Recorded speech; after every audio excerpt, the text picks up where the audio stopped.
Chers amis, bonjour et bienvenue dans cette nouvelle vidéo. J'ai eu une question suite à ma vidéo sur l'immobilier en Chine. J'expliquais justement que c'était compliqué pour un étranger d'acheter en nom propre de l'immobilier en Chine, même si c'était très intéressant. Et du coup, d'autres questions qui peuvent se générer suite à ça, c'est comment investir en Chine, comment profiter de la croissance chinoise, comment profiter de toutes les bonnes affaires avec les routes de la soie, ce genre de choses. Moi, il y a plusieurs manières dans lesquelles j'investis en Chine, mis à part un immobilier du coup avec mon épouse, c'est la création de sociétés en Chine. Vous pouvez créer des sociétés, donc soit en partenariat avec des Chinois où on fait voilà un genre 50-50, 49-51, un peu comme les partenariats qu'on pourrait faire pour des sociétés en Thaïlande, soit vous les faites en nom propre. Vous voulez une société qui vous appartient rien qu'à vous, il faudra compter environ 120 000 euros à peu près de capital pour pouvoir la créer. Et ensuite vous avez tout un tas de secteurs qui peut être intéressant, le secteur manufacturier bien évidemment. Moi j'ai pas mal d'amis qui ont des usines en Chine par exemple, tout ce qui est aéronautique, tout ce qui est automobile, vous savez que ça se développe énormément en Chine, que maintenant ils font leurs propres trains, leurs propres avions, leurs propres voitures, ce genre de choses. Donc il y a pas mal de business à faire de ce côté là. Pourquoi pas développer des sociétés de services aussi pour aider aussi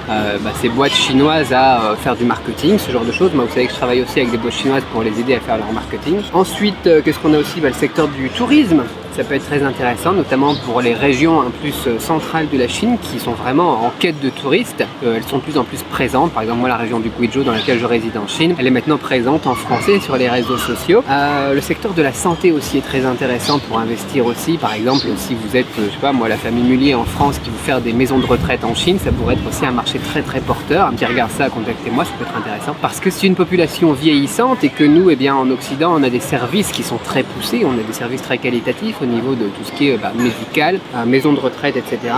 Les problématiques actuelles aussi, par exemple le traitement des déchets qui est des gros enjeux, des enjeux majeurs du monde entier d'ailleurs. Et la Chine maintenant a mis en place le tri sélectif dans pas mal de villes et puis travaille énormément sur son recyclage. Donc ça c'est des manières de travailler, c'est ce qu'on appelle les IDE, c'est les investissements directs à l'étranger, tu vois. C'est-à-dire que vous allez créer des sociétés, vous allez créer des business en Chine ou en partenariat avec des sociétés chinoises, donc des joint ventures, ou bien alors des comment ça s'appelle, des WOFE ou un truc comme ça, des entités détenues entièrement par des fonds étrangers. Enfin bon, quoi qu'il en soit, c'est WOFE je crois en anglais et IDE en français. Quoi qu'il en soit, voilà, ça c'est une des manières d'investir et que moi je fais aussi. Ma femme par exemple a aussi un business, donc tout ce qui est commerce en ligne. Le commerce en ligne, vous savez aussi qu'avec le groupe Alibaba, etc., il y a pas mal de choses à faire si vous disposez par exemple d'une technologie spécifique.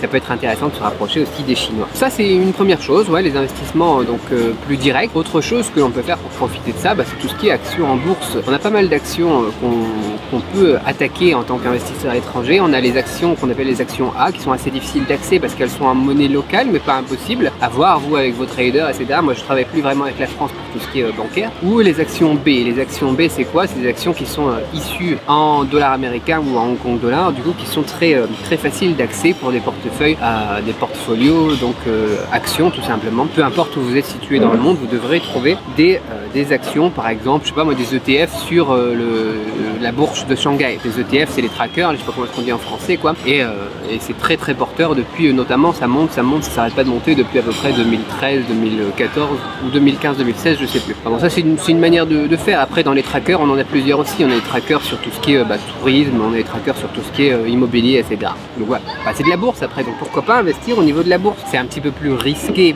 que d'autres actions, pourquoi pas, mais après ça dépend aussi de votre âge. Pourquoi pas prendre plus de risques si vous êtes plus jeune. Enfin bon, je suis pas conseiller en tout ce qui est bourse. Moi je vous explique ce que je fais. Donc on a le SSE et le MACD ou un truc comme ça, je sais plus, qui peuvent être intéressants. Et après on a aussi tout ce qui est projet sur la route de la soie. C'est-à-dire pourquoi pas faire des investissements aussi sur tout le trajet des nouvelles routes de la soie qui ne soient pas forcément en Chine. Mais ça nous permet de profiter de cette croissance chinoise, de ce plan stratégique chinois qui est sur le long terme, sur lequel il y a des centaines de milliers, sur lequel il y a des dizaines, des centaines de milliards qui ont été investis de la part de l'État chinois. Et puis c'est une vision sur le moyen long terme. Ça peut être très intéressant aussi d'investir. Moi vous savez par exemple que je suis allé voir les infrastructures en construction, par exemple du Laos vers la Thaïlande, du côté de Chiang Mai, Chiang Rai, il y a un peu plus d'un an.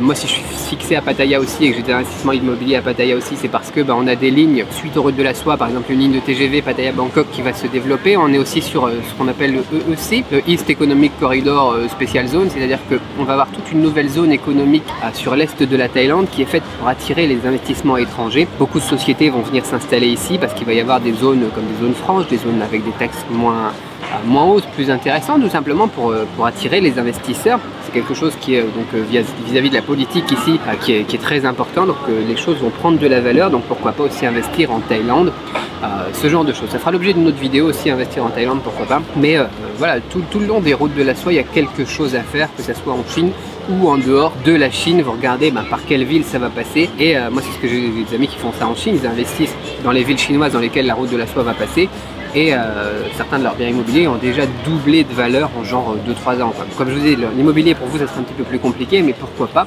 dans les autres pays sur lesquels ça va passer, ça peut être intéressant. Donc voilà quelques pistes de réflexion que moi en tout cas j'utilise. Je suis pas un conseiller financier ou je sais pas quoi là, mais moi c'est les choses sur lesquelles auxquelles je m'intéresse, que je regarde, dans quoi j'investis personnellement aussi. Et donc du coup si ça vous intéresse d'investir en Chine, d'investir au moins dans les choses qui sont en rapport avec la Chine, le développement asiatique et les routes de la soie, ça vous donne peut-être quelques pistes. Si ça vous fait réagir, si ça génère chez vous des questions sur lesquelles je pourrais avoir des éléments de réponse, n'hésitez pas à laisser un commentaire et abonnez-vous si ce n'est pas déjà fait. Moi je vous dis à très vite pour une autre vidéo. Bye bye.